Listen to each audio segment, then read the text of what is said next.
மதுரை மாவட்ட கலெக்டர் வந்து அதற்கு ஓவர் ரூல் பண்ண முடிய இன்னொரு உத்தரவு போட்டுருவாருன்னு நீதிமன்ற நடைமுறை. நாளைக்கு எல்லா தீர்ப்புலையும் நீதிபதி ஒரு தீர்ப்பு சொல்றார்.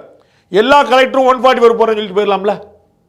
ஏடிஎம்கே ஒரு பேரணிக்கு அனுமதி கேட்குது, நீதிபதி கொடுத்துறாரு, கலெக்டர் ஒரு 144 போடலாம்.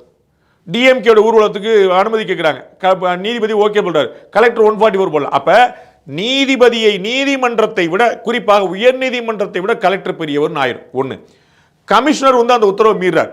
எப்போ சிஎஸ்எஃப் கூட்டு போய் 10 பேர் வச்சு போடுங்கப்பா அப்படின்னு சொல்லி சொன்னால் அதை அனுமதிக்க முடியாதுன்னு மறுக்கிறார். 6-5 வரைக்கும் நீதிமன்ற உத்தரவு கடைபிடிக்கப்படாமல் இருக்குது. அப்பீலும் 6 மணிக்கு முன்னாடி போகல. அப்பீல் 6 மணிக்கு முன்னாடி போயிருந்தா கூட 6 மணி வரைக்கும் ஏன் தோழ பண்ணலாம். அப்போ அந்த டைம் பவுண்டு முடிஞ்ச பிறகு இன்னைக்கு நம்ம பேசிட்டு இருக்கிறோம், ராத்திரி 10:15 மணிக்கு திரும்ப அந்த கம்ப்ளைண்ட்ஸ் பற்றி கேட்டிருக்காரு நீதியரசர் திரு ஜி.ஆர். சுவாமிநாதன் அவர்கள். என்ன நடைமுறை அப்படிங்கிறத 10:15 வந்து எனக்கு சொல்லுங்கன்னு சொல்லியிருக்காரு. ஸோ அது வரைக்கும் அப்போ இது எல்லாமே நீதிபதிகள் என்ன உத்தரவு போட்டிருக்காங்கன்னு தெரிஞ்சே மாவட்ட, அதாவது மதுரை போலீஸ் கமிஷனர், மதுரை மாவட்ட கலெக்டர் தெரிந்தே செய்கிறார்கள். அப்போ இது உச்ச நீதிமன்றம் போகும்போது என்ன ஆகும் நினைக்கிறேன்னா, நீதிமன்ற உத்தரவு மீறப்படுகிறது. இங்கே ஹிந்து முஸ்லீம் பிரச்சனையே இல்லை, முதல்ல முஸ்லீம் பிரச்சனையே இல்லை, ஹிந்துலையுமே இந்த தீபத்தில் ஏற்றுறது மட்டும்தான் பிரச்சனை. அதை விட முக்கியமான பிரச்சனை இப்போ என்ன ஆயிடுச்சுன்னா, எக்ஸிக்யூட்டிவ் வர்சஸ் ஜுடிஷியரி.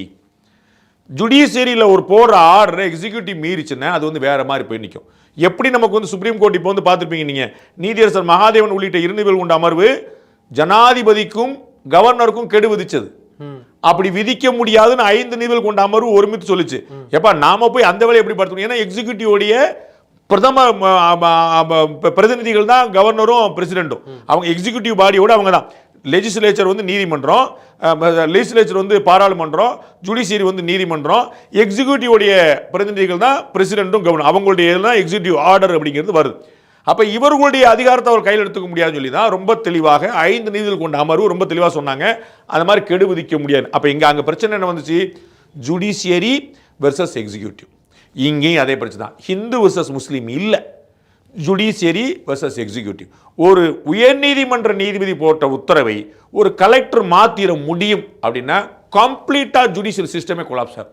இப்போ அதில் தான் உச்ச நீதிமன்றம் நிற்கும் அப்படின்னு நான் நம்புறேன். அதனால லீகல் அட்வைஸ் அண்டு அடுத்தடுத்த ஆக்ஷனுக்கான அட்வைஸ் தமிழ்நாடு அரசுக்கு சரியா இல்லைன்னு நான் நினைக்கிறேன். அவர்கள் வந்து செட்பேக் ஆகும்படியான அட்வைஸே பண்ணிட்டு போறாங்க, அதனால செட்பேக் ஆகிட்டே வர்றாங்கன்னு பார்க்குறோம். தாவேகா மேட்டர் உட்பட பல மேட்டரில் நம்ம பார்த்துட்டோம், கரூர் ஸ்டாம்ப் உட்பட பல மேட்டரில் பார்த்துட்டோம்.